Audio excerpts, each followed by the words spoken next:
Hello everyone, welcome back to my channel. This is Ashwini and you are watching Gyandhara. तुम्ही माझे video पाहताय ते तुम्हाला आवडतायत याबद्दल मी तुमची खूप खूप कृतज्ञता व्यक्त करते. आणि तुम्ही माझे मागचे व्हिडिओ पाहिला आहात अशी आशा करून आपण पुढे जाऊ. ओके, आजचा व्हिडिओ जो असणार आहे, आजचं जे आपलं लेक्चर असणार आहे ते कशावर असणार आहे तर पूर्णांक युक्त अपूर्णांक. ओके, म्हणजे काय हो, आपण अपूर्णांकाचं बघितलं, अपूर्णांकांची उदाहरणं बघितलं, ती कॉन्सेप्ट बघितली. त्याच्यामध्ये काय होतं, एखादी संख्या जेव्हा आपल्याला अंश छेद रूपात आपण मांडतो तेव्हा ती अपूर्णांक असते. ठीक आहे, आज आपण काय बघणार आहोत, पूर्णांक युक्त अपूर्णांक. म्हणजे पूर्ण संख्या एक असणार आहे आणि अपूर्णांक सुद्धा असणार आहे. अशी उदाहरणं काय आहेत आणि ती कशी सोडवायची, किंवा कुठली साचा रचना अशी असते की त्याला आपण पूर्णांक युक्त अपूर्णांक म्हणतो, हे आपण आज बघणार आहोत. ठीक आहे, ओके. तर आपण थोडंसं पाठीमागे जाऊ. आपण लहानपणी शिकलेलो आहोत तर तेच आपल्याला रिपीट करायचं, वेगळं काही नाही करायचंय. ओके, आपण एक भाकरी खाल्ली, आज मी एक भाकरी खाल्ली, तर काय असणार आहे, ती एक पूर्ण भाकरी का असणार आहे. ओके, म्हणजे एक ही पूर्ण संख्या झाली, पूर्ण संख्या. हा, आणि आज काय म्हणणार मी, आज मी अर्धी भाकरी खाल्ली. ओके, मग एक भाकरी खाल्ली हे आपण गणितात कसं लिहितो, 1 असं लिहितो. ओके, आणि आपण अर्धी भाकरी खाल्ली हे कसं लिहितो, अर्धी असं अक्षरांमध्ये लिहिणं थोडंसं ऑड वाटतं. मग ते संख्येमध्ये कसं लिहायचं, तर ते कसं लिहावं लागेल आपल्याला, 1/2 अशा पद्धतीनं लिहावं लागेल. ठीक आहे, आता हीच गोष्ट आपण काय करूया, डायग्रामने बघूया. ओके, चला तर मग पाहूयात उदाहरण आणि डायग्राम की पूर्णांक युक्त अपूर्णांक कशा पद्धतीने असणार आहे. Okay, let's get started.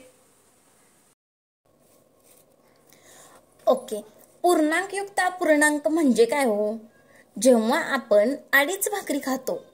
Okay, जेव्हा आपण अडीच भाकरी खातो तेव्हा त्याची मांडणी कशी करू शकतो आपण, अडीच भाकरी खातो आपण तेव्हा त्याची मांडणी 2 पूर्ण आणि अर्धी म्हणजे काय, तर अशी आपण मांडणी करतो. हा जो आपला अपूर्णांक तयार होतो त्यालाच आपण काय म्हणतो, पूर्णांक युक्त अपूर्णांक. ठीक आहे, चला तर मग पुढे जाऊया. हे मी फक्त व्याख्या सांगण्यासाठी सांगितलं. पूर्णांक युक्त अपूर्णांक याला काय म्हणणार, एक भाकरी किंवा एक चपाती. ओके, आणि हे काय, हे मी जे गडद रंगाने हे रंगवलेलं आहे, हा एवढाच भाग जर आपल्याला सांगायचा झाला तर आपण कसं करणार, एकाचे 2 भाग केले. ठीक आहे, 2 भागातला एक भाग म्हणजे 2 भागातला एक भाग म्हणजे आपण अर्ध्याची मांडणी अशी करतो. तुमच्या लक्षात आलं काय, हे पूर्ण एक आहे पण एकाचे आम्ही काय केले, 2 भाग केलेत. मग 2 भागातला एक भाग मी रेखांकित केलेला आहे आणि तो भाग म्हणजे अर्धी भाकरी. ओके, लक्षात आलं इथपर्यंत. ठीक आहे, चला तर मग पुढे जाऊयात. आपण काय केलं, ही एक भाकरी आहे, ही एक चपाती आहे, या एका चपातीचे मी 4 भाग केलेत. या पूर्ण चपातीचे 4 भाग केलेत. मग छेदामध्ये काय येणार, 4 भाग केले, त्यातला एकच भाग मी रेखांकित केलाय. ओके, त्यातला मी काय केलाय, एकच भाग रेखांकित केलाय, म्हणून मी काय लिहिते, 1/4 म्हणजे चतकोरलाच आपण काय म्हणू शकतो, 1/4. आता तुम्ही म्हणाल की हा सुद्धा भाग रेखांकित करा. ओके, तर मी हा सुद्धा भाग जेव्हा रेखांकित करते, बघा हा मी भाग रेखांकित केला आणि हे 2 भाग जर आपल्याला डिनोट करायचे झाले, या डायग्राम मध्ये हे 2 भाग डिनोट करायचे झाले तर मी कसं करणार की 1 2 3 4 भाग केलेत. ओके, 4 भाग केलेत आणि त्यानंतर 2 भाग रेखांकित केलेत, म्हणजे 4 भाग केलेत आणि त्यातले 2 भाग मी रेखांकित केलेत. मग जर हा पूर्णांक मी सोडवला, बेके बे बे 2 4 म्हणजे हे काय झालं, हाफ झालं, 1/2 म्हणजेच अर्ध झालं. मग ह्या डायग्रामला हे मॅच होणार, काय होणार क्यू. लक्षात आलं का तुमच्या, पूर्ण एक भाकरीचे आपण किती भाग करतो ते काय असणार आहे, छेदामध्ये असणार आहे. आणि त्या किती भागातला रेखांकित किती भाग करतो ती संख्या कुठं असणार आहे, ती संख्या असणार आहे अंशामध्ये. आय होप तुम्हाला इथपर्यंत कळाले असेल. ओके, चला आपण उदाहरणे बघूया. आता 5 पूर्ण 1/4 म्हणजे 5 पूर्ण आणि 1 चतकोर एवढी भाकरी खाल्ली. भाकरी काय जात नाही, हॉटेलमध्ये जाऊन रोटी खाल्ली असेल. 5 पूर्ण आणि 1/4 म्हणजे चतकोर. ठीक आहे, मग हे 5 पूर्ण 1/4 हेच याचाच अर्थ कसा असतो, तर 5.1/4 याच्यामध्ये अधिक चिन्ह असतं, ते दिसत नाही पण ते असतं. म्हणजे 5.1/4 हे असं असतं. मग हे मी सोडवतो कशी? हा जो अपूर्णांक आहे हा आपण कसा सोडवतो? हे गणित, हे उदाहरण कसं सोडवतो आपण? तिरकस गुणाकार करतो, कारण 5चा छेद किती आहे? 1 आहे, जो दिसत नाही. मग तिरकस गुणाकार करून 5×20 अधिक 1 गुणिले 1/4 म्हणजे 21/4 या पद्धतीने हे सोडवलं जाते. हे लक्षात आलं तुम्हाला?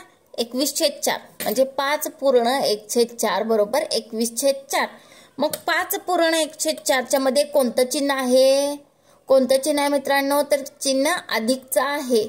लक्षात ठेवा, गुणाकार नाही, अधिक. गुणाकाराचं चिन्ह नाही, अधिकचं चिन्ह असणार आहे इथं, अधिक, जे आपल्याला दिसत नाही. ठीक आहे, म्हणजे यालाच काय म्हणतो आपण? पूर्णांकयुक्त अपूर्णांक. लक्षात आला असेल तुमच्या. आता दुसरं उदाहरण बघूया. 25/4 म्हणजेच काय? तर 4चा भाग 25 पर्यंत घालवायचा. हे कसं येणार हो? याचाच अर्थ काय हो? तर आपण असं लिहू शकतो, हे 25, 4×16, 4 सख्ख 24 छेदामध्ये 1. लक्षात घ्या, 4 सख्ख 24 छेदामध्ये 1. मग हे जे आपण डिनोट करणार आहे, हे कसं डिनोट करायचं? तर 6 पूर्ण आहेत. मग 6 पूर्ण इथं लिहायचे. ठीक आहे, बाकी काय आहे? 1 आहे, ती लिहायची अंशामध्ये. आणि भाग कशाने घालवलोय आपण? 4ने घालवलोय. लक्षात आलं का तुमच्या? म्हणजे 25/4 मधलं काय येणार? आपण हे तोंडी करता आलं पाहिजे आपल्याला. Must have to do in तोंडी. ओके, 25/4 म्हणजे 4चा पाढा 25 येऊपर्यंत म्हटला समजा आपण. 4 सख्ख 24. मग 6 इथं लिहिले. 4 सख्ख 24. मग 25 गाठायला अजून किती 1 कमी आहे? तर 1 कमी आहे, मग तो 1 लिहिला मी वर आणि छेद आहे असा. लक्षात आलं काय तुमच्या? पूर्णांकयुक्त अपूर्णांकाचा अपूर्णांकांमध्ये रूप केलं. ठीक आहे, आता दुसरं बघा. नेक्स्ट एक्झाम्पल आहे 9.1/2. म्हणजे हा काय आहे? पूर्णांकयुक्त अपूर्णांक आहे. याचा अर्थ काय? 9 अधिक 1/2 किंवा 9 पूर्ण आहेत आणि हाफ आहे म्हणजे 9.5 असं म्हणू शकतो आपण. ह्याच्यामध्ये अधिक चिन्ह आहे पण हे दिलेलं नाही. याला पण संक्षिप्त रूप देताना प्रत्येक वेळी 9 अधिक 1/2 मग तिरकस गुणाकार करा वगैरे असं करू शकत नाही. ओके, त्यामुळे आपल्याला डायरेक्ट ही मेथड जमली पाहिजे. 9 2 18 आणि 1 9 2 18 18 आणि 1 19/2. कळ कसं केलं ते? याच्यामध्ये गुणाकार, याच्यामध्ये अधिक, अधिक गुणिले. ठीक आहे, 9 2 18 18 आणि 1 19/2. कळलं का तुम्हाला? लक्षात आलं काय तुम्हाला? एकदम सोपं आहे. फक्त काय, व्हिडिओ व्यवस्थित बघा आणि समजून घ्या. आणि नसेल एखादी गोष्ट केली की कळली तर ती तिथल्या तिथं विचारत जावा. मग तुम्ही ते मला विचारा किंवा अदर तुम्ही कोणत्या फॅकल्टीचे व्हिडिओ बघत असाल किंवा तुमचे टीचर वगैरे, तिथल्या तिथं जेव्हा तुम्ही म्हणजे क्युरीज विचारताय तेव्हा ते तुमच्या आयुष्यभर लक्षात न जात नाही. लक्षात ठेवा. ओके, आता दुसरं आपण एक एक्झाम्पल घेतलंय फक्त तुम्हाला समजण्यासाठी. 4 - 5. ओके, 4 - 5 छेद 1 अधिक 1/3 अधिक 1/2. आता हे उदाहरण आहे. म्हणजे काय? ह्या 5चा छेद ही सगळी गोष्ट आहे, ह्या 1चा छेद ही सगळी गोष्ट आहे आणि ह्या 1चा छेद 2 आहे. मग आपल्याला काय केलं पाहिजे? तर संक्षिप्त रूप देत देत जायला पाहिजे. हे वास्तविक ही गोष्ट तुम्हाला तोंडी करता आलीच पाहिजे, पण कधी? जेव्हा तुमची कॉन्सेप्ट क्लिअर होईल तेव्हा. ओके, आपण हे थोडंसं बाजूला ठेवूया. 4 - 5 हे इथपर्यंतचा भाग बाजूला ठेवूया. फक्त ह्याच्याकडेच लक्ष द्या. 3 अधिक 1/2 हे एवढं सोडवल्यानंतर काय येतंय हो? 3 2 6 आणि 1 7/2. ठीक आहे, बघा 4 - 5 आहे असं. ठीक आहे, 1 अधिक आपण एवढं सोडवले 3 2 6 आणि 1 7/2. ठीक आहे, झालं ह्याला. आता अजून संक्षिप्त रूप देऊयात. बघा 4 वजा आता हे सोडवा. 1 अधिक 7/2 कसं सोडवायचं?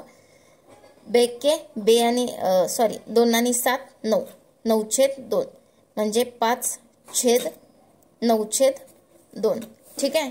आता बघा बरोबर 4 वजा भागिले म्हणजे छेदाचा छेद तो पूर्ण संख्येचा अंश असतो. म्हणजे 9/2 हिता आहे ते आपण 5 गुणिले 2/9 असं लिहू शकतो. तुमच्या लक्षात येते का बघा. ठीक आहे. आपण इथं काय केलं 5/9/2 असं आलेलं आपलं उत्तर. ठीक आहे. मग हे 5/9/2 आहे. ठीक आहे. मग 9/2 आहे. मग छेदाचा छेद अंश असतो म्हणजे आता हे 5/9 आहे 9/2 आहे म्हणजे 2